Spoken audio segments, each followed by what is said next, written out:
Broers en susters, goeiemôre. Baie welkom aan elkeen van julle. Ek weet dit is 'n lang naweek en eintlik is dit baie spesiaal om op so 'n dag ook by mekaar te kan wees. So ons maak eers oop by 2 Korintiërs hoofstuk 8. Ons gaan lees verse 1 tot 9. Broers, ons wil hê julle moet weet van die genade wat die gemeentes in Macedonië van God ontvang het. Al was hulle swaar beproef deur verdrukking, hulle blydskap was oorvloedig. En al was hulle baie arm, hulle was ryk in hulle oorvloedige vrygewigheid. Ek verseker julle, hulle het na vermoë, ja, bo vermoë bygedra. Uit eie beweging het hulle by ons daarop aangedring om te mag deel in die liefdeswerk van hulpverlening aan die gelowiges in Judea. Dit was meer as wat ons verwag het. Want eers het hulle self aan die Here gegee en toe aan ons. Dit is soos God dit wil. Daarom het ons vir Titus versoek om hierdie liefdeswerk waarmee hy vroeër by julle begin het, nou ook te voltooi. Aangesien julle alles in oorvloed het, geloof, die gawe om julle woord te doen, kennis van God, onbeperkte ywer in ons liefde vir julle, wees dan ook in hierdie liefdeswerk oorvloedig. Ek gee nie 'n opdrag nie, maar ek wys julle op die ywer van ander, om daardeur die opregtheid van julle liefde te toets. Julle ken die genade van ons Here Jesus Christus. Hoewel hy ryk was, het hy ter wille van julle arm geword, sodat julle deur sy armoede ryk kon word. Ons kyk nou ook na 2 Korintiërs 9 verse 1 tot 13. Eintlik is dit oorbodig dat ek aan julle skrywe oor die hulpverlening aan die gelowiges in Judea. Ek weet dat julle graag wil help. En ek het al by die Macedoniërs met lof oor julle gepraat. Agaia het ek gesê, is al 'n jaar lank reg om te help. Julle ywer het ook die meeste ander aangespoor. Nou stuur ek hierdie broers, sodat ons woorde van lof oor julle in hierdie aangeleentheid nie leefwoorde sal wees nie. Ons wil hê dat soos ons ander vertel het, julle klaar reg sal wees om te help. Anders, as daar Macedoniërs saam met my kom en hulle sien julle is nog nie gereed nie, sal ons skaam oor ons vertroue in julle, om nie eers van julle eie skaamkheid te praat nie. Daarom het ek dit noodsaaklik geag om die broers aan te spoor, om vooruit na julle toe te gaan. Hulle moet die dankoffer wat julle vroeër beloof het, vooraf in orde bring.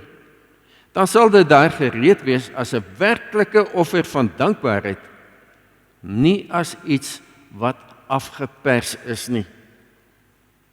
Dink daaraan. Wie karig saai, sal karig oes. Wie volop saai, sal volop oes. Elkeen moet gee soos hom in die hart voorgenem het, nie met teensin of uit dwang nie, want God het die blymoedige gewer lief.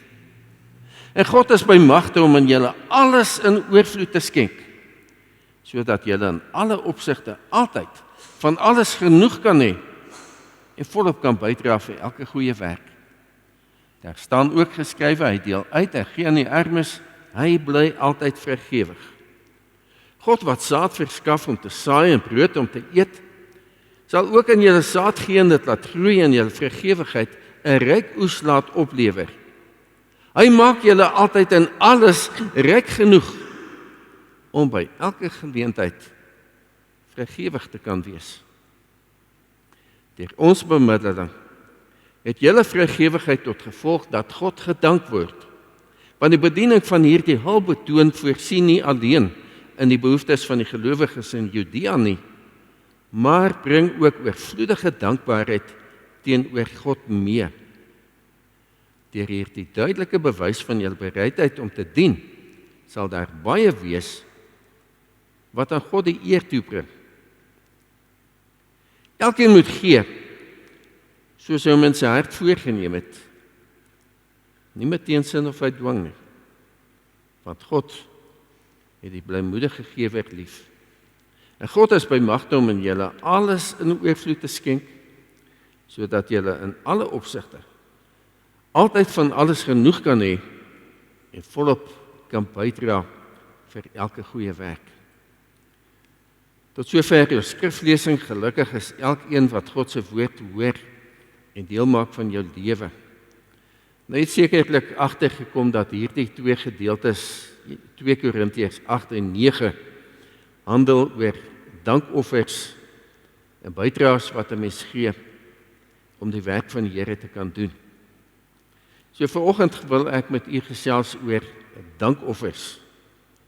En ek wil begin met hierdie vraag: met watter gesindheid bring jy jou dankoffers aan die Here?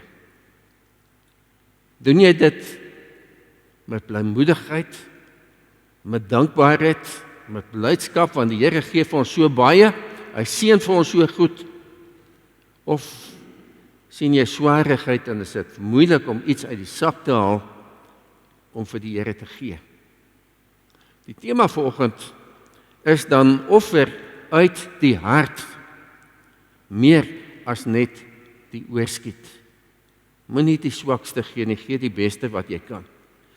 As ons teruggaan in die Ou Testament, na die eerste offer wat gebring is, en dit was Kain en Abel, wat offers aan God gebring het. Vir een of ander rede, het beide van hulle die behoefte ontwikkel om vir God 'n offer te bring, en op daardie stadium was daar geen voorskrif, julle moet offers bring nie. En wonder mens maar, wat het hulle laat besluit? Ons wil vir God iets offer. Nou, party mense sien dit as 'n natuurlike uitvloeisel van dankbaarheid vir die opbrengs van ons arbeid. God het hulle geseën en hulle wil iets teruggee vir God. Nou, Kain was 'n boer wat graan en ander goed geplant het, en Abel was 'n veeboer. Nou, 'n dankoffers is 'n manier om aan God erkenning te gee van al die goeie dinge.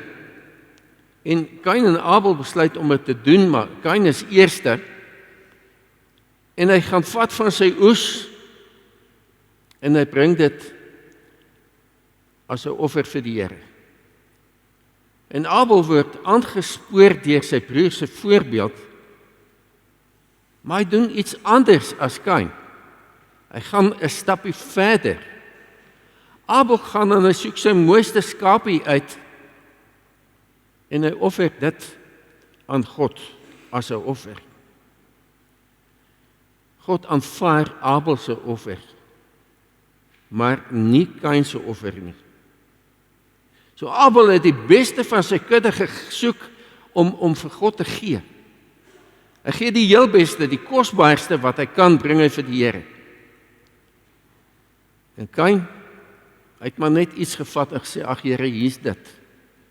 So Abel kom met groot respek na God toe. Kain het nie soveel respek vir God nie. En dan word Kain kwaad vir God, omdat God Abel se offer aanvaar, en uiteindelik maak hy sy broer dood. En dit bring verwydering tussen hom en God. So ons sien, Abel se offer is aanvaar weens sy gesindheid. Nie oor wat hy gebring het nie, maar oor die hart waarmee hy dit aan die Here gegee het. Nou in 2 Korintiërs 8 en 9 vind ons 'n model vir vrygewigheid. Paulus skryf hier baie breed oor die gee van dankoffers en die betekenis daarvan en die doel daarvan. Nou wil ek hê, julle moet weet, liewe broers en susters, wat God in sy goedheid deur die kerke in Macedonië gedoen het. So hy begin met die woorde, nou wil ek hê, julle moet weet. Anders gestel, mense, ek wil iets met julle deel, ek wil vir julle iets vertel. Hy gebruik dan die kerke in Macedonië as 'n voorbeeld, om vir die gemeente in Korinthe te vertel, hoe dat God deur die mense in Macedonië gewerk het en wat dit vir ander mense beteken het. So wat Paulus eintlik vir hulle wil sê is, weet julle, dat God op net so 'n wonderlike manier deur julle kan werk, as julle maar net gewillig sal wees om met God saam te werk. Julle behoort meer vrygewig te wees as gevolg van die genade wat julle van God ontvang het. Dis wat hy eintlik wil sê. God werk deur die kerk. En die kerk bestaan uit mense. God bereik sy doel deur die mense van God. Met ander woorde, God gebruik ons om 'n verskil in die wêreld te maak. God wil hê ons is die mense wat die wêreld daar buite moet gaan verander. En God was vrygewig teenoor ons. En daarom moet ons vrygewig wees teenoor ander. God werk in en deur sy kerk. Hy werk in en deur ons, want ons is die kerk. Dit is nie die gebou nie. Kerk, die woord kerk is afgelei van 'n Griekse woord kuriaki, en dit beteken die Here se eiendom, die Here se. So as hy praat van kerk, dan praat ons nie van die gebou nie, maar van die mense. Ons is God se verteenwoordigers op aarde. Ons is God se hande op aarde. Ons is die mense wat die verlossingsboodskap moet uitlewe, moet uitdra en moet deel met ander mense. Ons is die mense wat die wêreld by God moet uitbring. So ek wil vir julle sê, God is nie agter ons geld aan nie. Hy soek ons harte eerstens. Nou wil party mense partykeer vra, maar hoeveel vra die kerk van my? Nee, dit gaan nie daaroor nie. Dit gaan oor wie besit my hart. Is dit God? Of is dit die wêreld? Of is dit my besittings, my eiendom en ander dinge? Kom ons kyk wat gebeur as 'n mens die vryheid ontdek om werklik te offer soos die Here dit wil. As ons besig is met God se werk, dan sal ons sy krag, sy vreugde en sy vrede ervaar. Paulus skryf van die mense in Macedonië. Al was hulle swaar beproef deur verdrukking, hulle blydskap was oorvloedig. Die mense in Macedonië, die Christene, het gesukkel met Christenvervolging. Hulle het hulle werke verloor. Hulle is gekritiseer. Hulle is bespot. Hulle is beledig. Party is vervolg, selfs doodgemaak, ter wille van hulle geloof in Jesus Christus. En al gaan dit swaar met die mense en al is die geldjie skraps, sê hulle, maar daar's ander mense wat swaarder as ons kry. Kom ons kyk hoe dat ons hulle kan help. Of ons in hulle lewe ook 'n verskil kan maak. So hulle het nie net na hulle self en hulle swaar kry gekyk en daaroor gemor en gekla nie. Al is daar teen hulle gediskrimineer, is hulle vol blydskap. Hulle blydskap was oorvloedig. En al was hulle baie arm, hulle was ryk in hulle oorvloedige vrygewigheid. Ek dink hulle was ook bekommerd oor die dag van môre. Soos ons partykeer bekommerd is as jy naby die einde van die maand kom en jy sien die bankbalans is nie wat dit moet wees nie. Dan is jy bekommerd oor waar gaan ek die laaste kos koop of waar gaan ek dit of dat doen, hoe gaan ek al my verpligtinge nakom. Maar die mense in Macedonië het op God vertrou en gesê, maar God is in beheer van my lewe, God is in beheer van my omstandighede, God is in beheer van my toekoms, en omdat hy in beheer is ek rustig en vertrou ek en doen ek wat ek kan. Hulle het gekies om mense in nood te help. So hulle het nie vasgekyk teen hulle eie situasie, hulle eie swaar kry en hulle eie probleme en krisisse nie. maar hulle oë is oop vir die nood van mense wat groter probleme as hulle ervaar. En hulle het God se genade in hulle eie lewe raak gesien en dit gee vir hulle oorvloedige blydskap en dit loop uit op 'n oorvloedige vergewigheid. Hulle het die geloofstoets geslaag. Hulle bydraes was bewys van hulle egtheid van geloof. So as ons besig is met God se werk, dan sal ons ook sy krag, sy vreugde en sy vrede in ons lewe ervaar. Ons lees al was hulle swaar beproef, hulle blydskap was oorvloedig. Al was hulle arm, hulle het oorvloedige vrygewigheid gehad. So oorvloedige blydskap gee aanleiding tot oorvloedige vrygewigheid. Wat is die beginsel van vrygewigheid? Die motief. Paulus sê, elkeen moet gee soos jy jou in jou hart voorgenem het. Nie met teensin, ja, die kerk vra alweer geld, of uit dwang, ja, jy moet gee. Nee. Ons gee omdat ons God liefhet. Ons gee omdat ons dankbaar is teenoor God. God het die blymoedige gewer lief. Paulus het 'n saai beginsel. Dink daaraan, wie karig saai, sal karig oes. Kom ons sê 'n boer beplan vir sy plantseisoen. En hy sê, jong, maar kunsmis is vreeslik duur en brandstof op die oomblik is geweldig duur, so ek kan nie vreeslik baie ploeg en plant nie.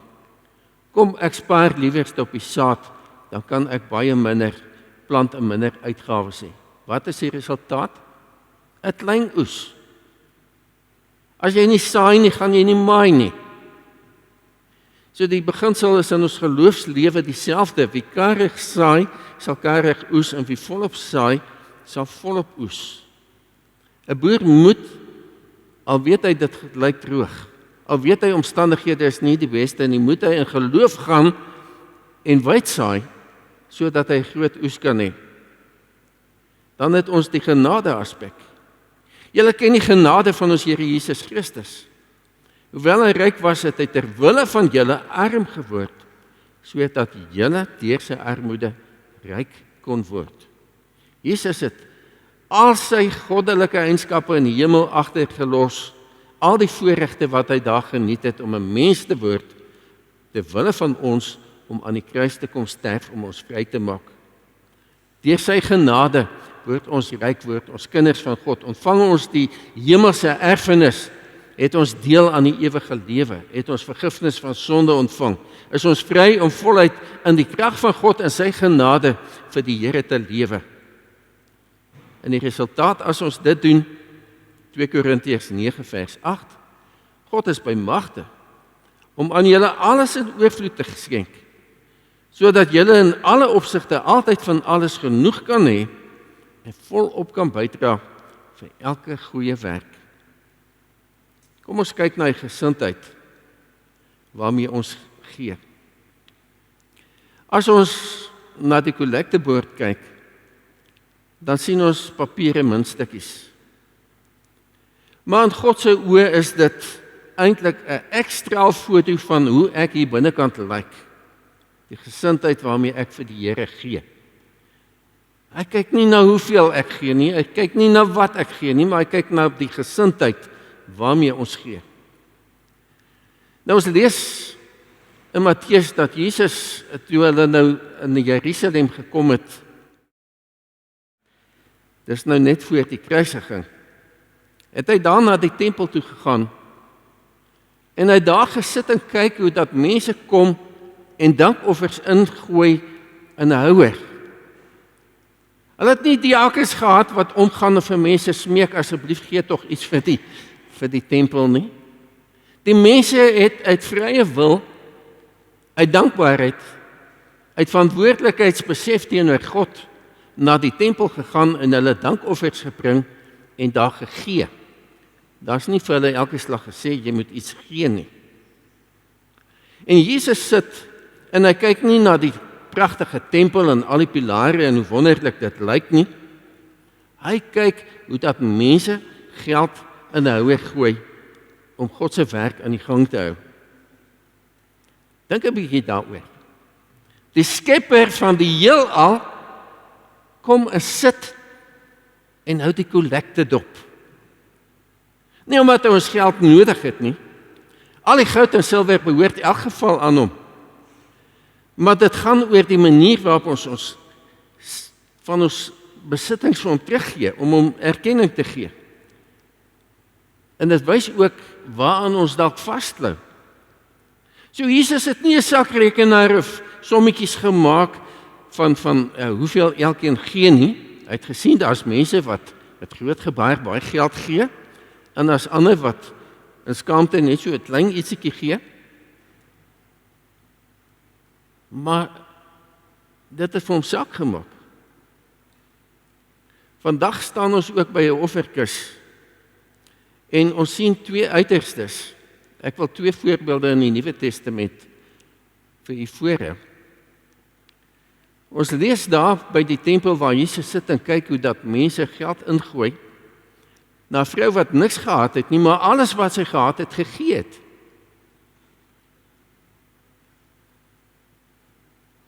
Ons lees dit in Markus 12 ook. En ek wil dit noem 'n radikale offer. Jesus het toe reg oor die offergawe kus gaan sit en kyk hoe die mense geld daar ingooi. Baie ryk mense het baie geld ingegooi.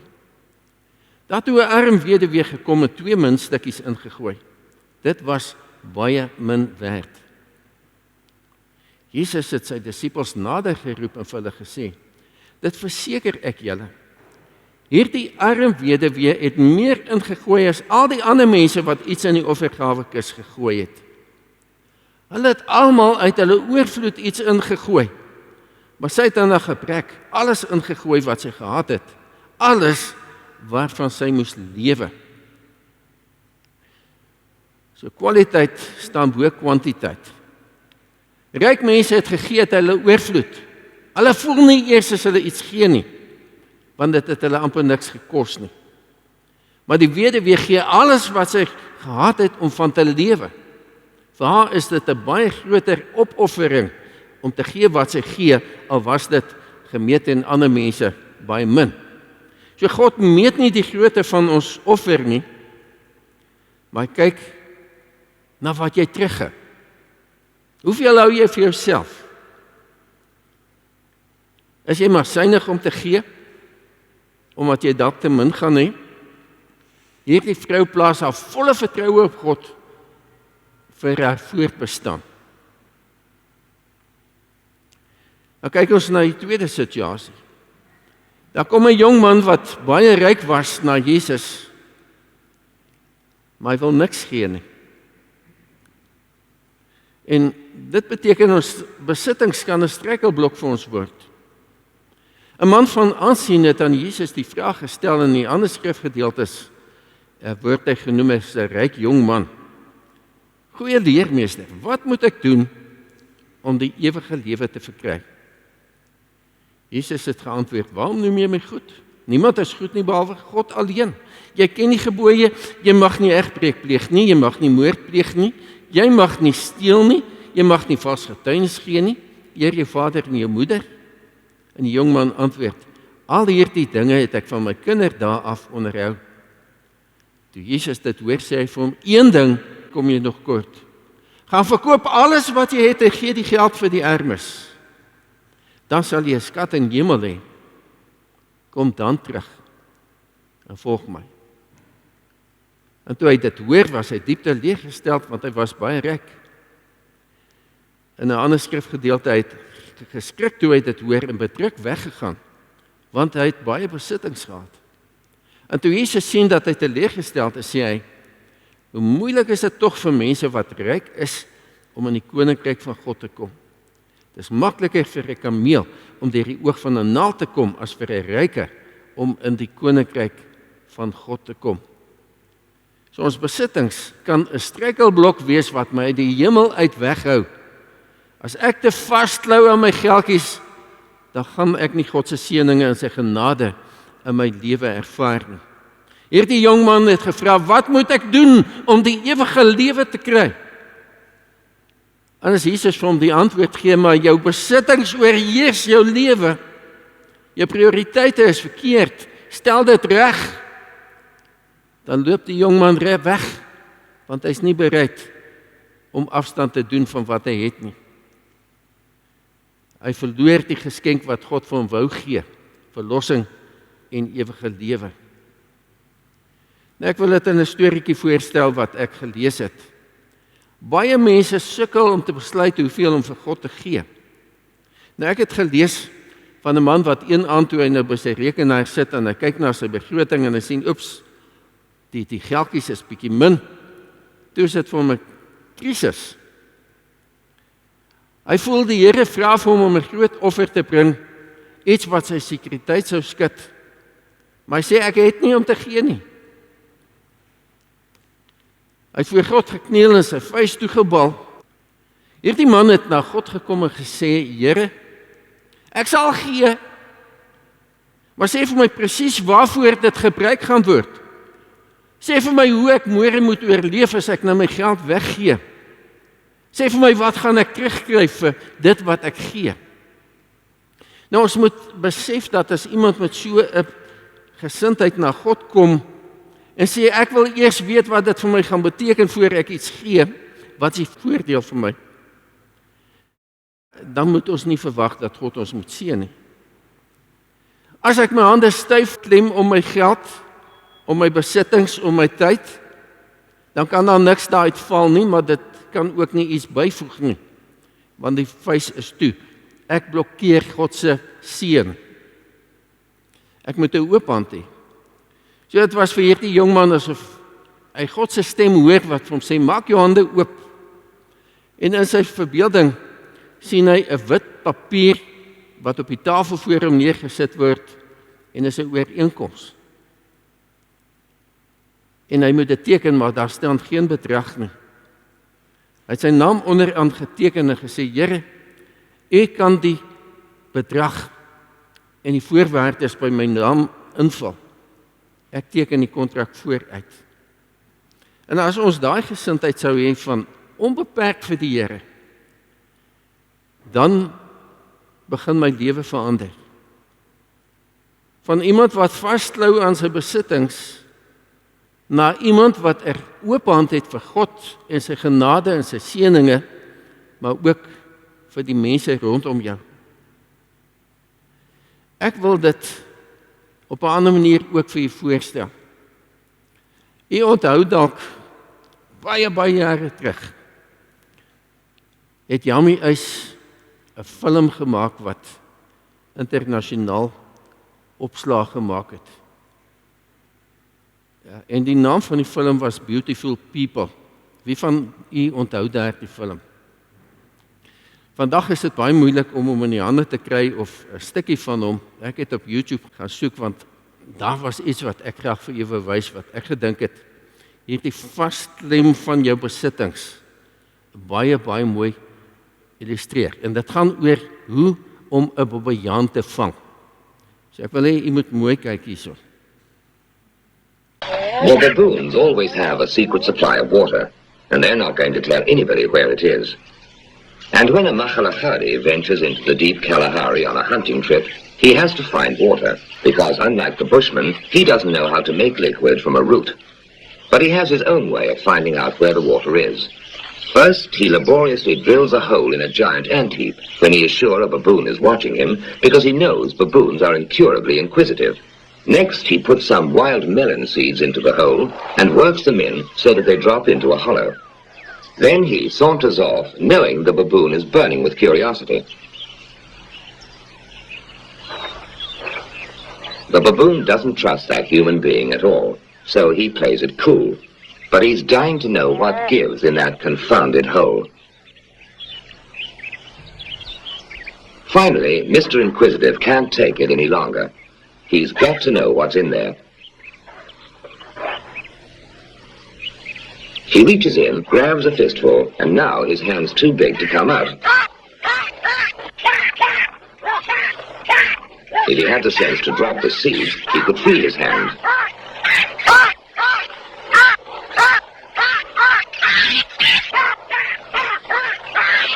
Now he lets go when it's too late.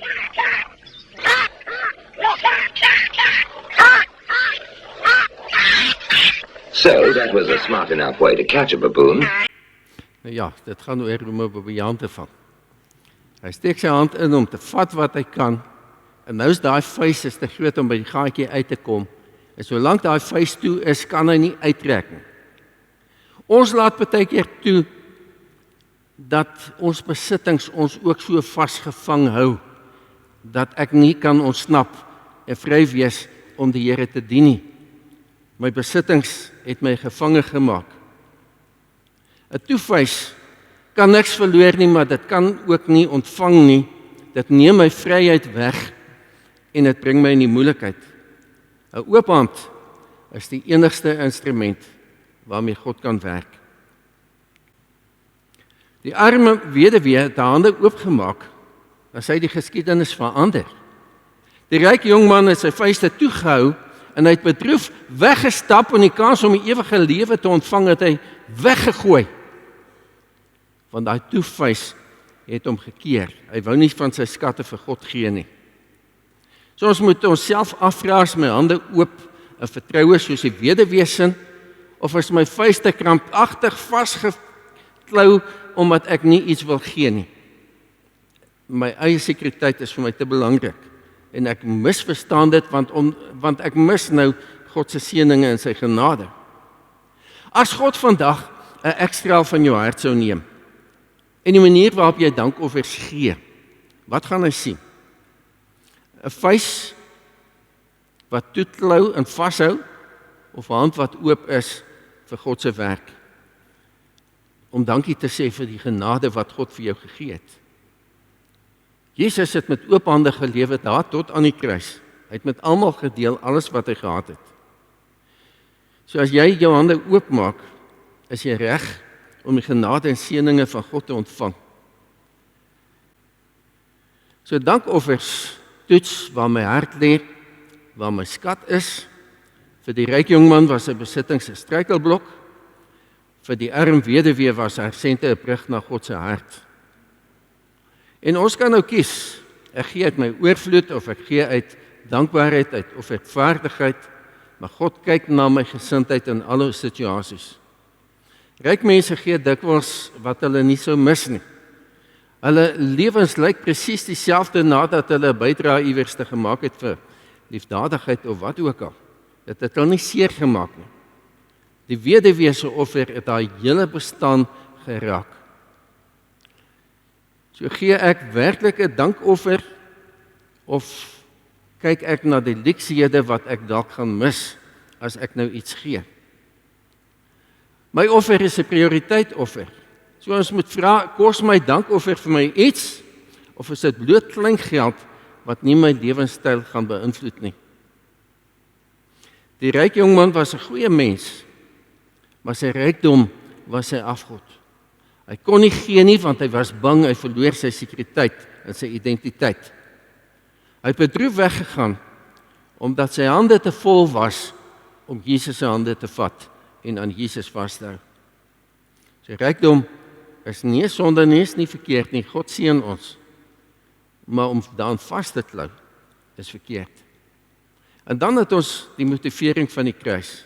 Ons gee omdat God vir ons gegee het. Paulus sê vrygewigheid is 'n genadegawe. En hy wys na Jesus, die koning van die heelal wat sy hemelse rykdom prysgegee het om in 'n krib gebore te word en aan die kruis te sterf. En dis die ruiltransaksie wat vir ons plaasgevind het. So my dankoffer is 'n reaksie, nie 'n transaksie nie. En as ons begin gee, dan leer dit my geloof. Ek begin sien hoe dat God in moeilike omstandighede en situasies ingryp en situasies totaal verander. Hoe dat hy uitkoms gee. En dit raak makliker om op die Here te vertrou want ons het die ervaring van sy genade en sy seëninge en hoe dat ons lei. Ons lewe deur geloof, nie dat ons eers wil sien nie, maar oor God wat hy vir ons doen. Tweedens leer ons afhanklikheid van die Here. Dit leer 'n mens om te vertrou, maar dit het ook vir my op my knieë gehou, want ek geweet my afhanklikheid is van die Here. Dit leer vir my gehoorsaamheid.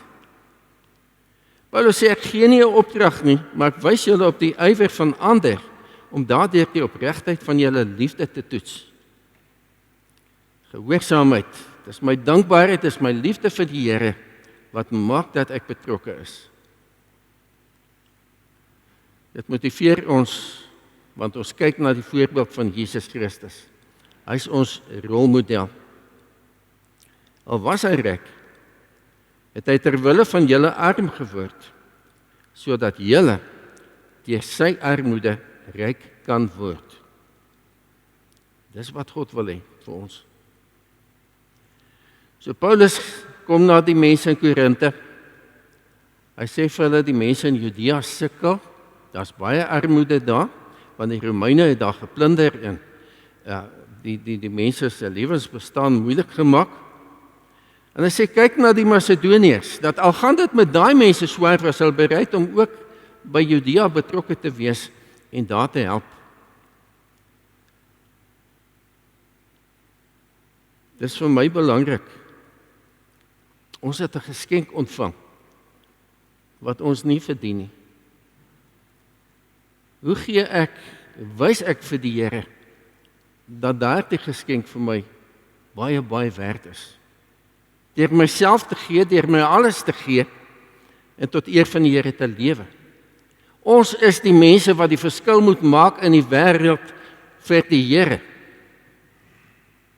Maar as ons nie gee nie, daar's nie fooie nie, dan staan die werk baie keer bietjie stil. En dis nie wat die Here wil hê nie. Hy maak ons ryk genoeg om in alle omstandighede te kan gee. So kom ons kyk na die maatstaf van ons vergewigheid. Het die offer van Jesus, die prys wat hy vir jou betaal het, jou lewe ten goeie verander?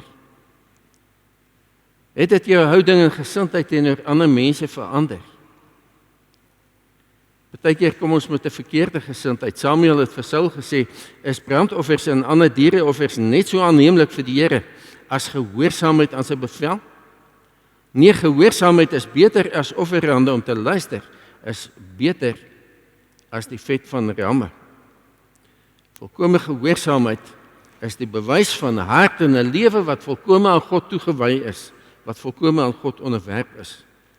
As jy gehoorsaamheid eerste stel, dan wys jy dat jy God se gesag bo jou eie voorkeure stel, en dit stel jou in staat om binne sy wil te begin lewe. En dan gaan jy ook voel, maar my hande het verander. Dis oop. Ek wil vir die Here werk, ek soek nie geld daarvoor nie. Ek wil 'n verskil maak in die wêreld. Want God het vir my 'n verskil gemaak en hy wil deur my 'n verskil maak. Offers is 'n simbool van oorgawe en gehoorsaamheid. Dis erkenning dat alles wat ek het en is aan God behoort. En dit bewys dat God 'n prioriteit is in my lewe. So as ek myself afvra, is my dankoffer oorskietgeldjies? Of is dit 'n prioriteitoffer, soos by Abel en die weduwee? Gee ek met die vrees dat ek dalk te min vir myself gaan hê? Of gee ek in die geloof dat God vir my wil seën en dat hy vir my wil voorsien? Jy moet toelaat dat jou offer 'n fisiese bewys sal wees van 'n hart wat erken dat alles wat jy het van God afkom. En God sal voorsien in alles wat jy nodig het. Nie noodwendig alles wat jy wil hê nie. Ons word groot in 'n samelewing wat sê, man, moenie wag totdat jy iets eendag kan bekostig nie, koop sommer nou. Jy kan afbetaal. En dit bring vir ons 'n skuld. En dit gaan al hoe slegter met ons, want ons moet rente betaal. As ons leer om binne die wil van die Here te lewe, dan gaan ek besef, maar ek het nie alles nou nodig nie. Ek kan uitstel tot ek eendag genoeg het. En dan koop. Maar intussen moet ek nie die Here afskeep nie. God het vir jou geseën om ander te kan seën met wat hy jou ook al gegee het. So ek sluit hiermee af. God het sy allerbeste vir my gegee. En as ek myself daarteen opweeg? Moet ek vra, kan ek minder as my beste vir God gee? En die antwoord is sekerlik, as jy ernstig is met die Here, nee. Ek kan nie minder as my beste vir die Here gee nie. Mag die Here vir jou lei en seën in die manier waarop jy hom dien en aanbid, dat ons as gemeente in hierdie 80ste bestaanjaar van krag tot krag sal gaan. En broers en susters, as ons begin getuig daar buite en mense inbring, kan ons kerk vol raak weer. En gaan dit makliker gaan. So kom ons maak 'n punt daarvan om die getuies te wees wat die Here wil hê ons moet wees. Amen.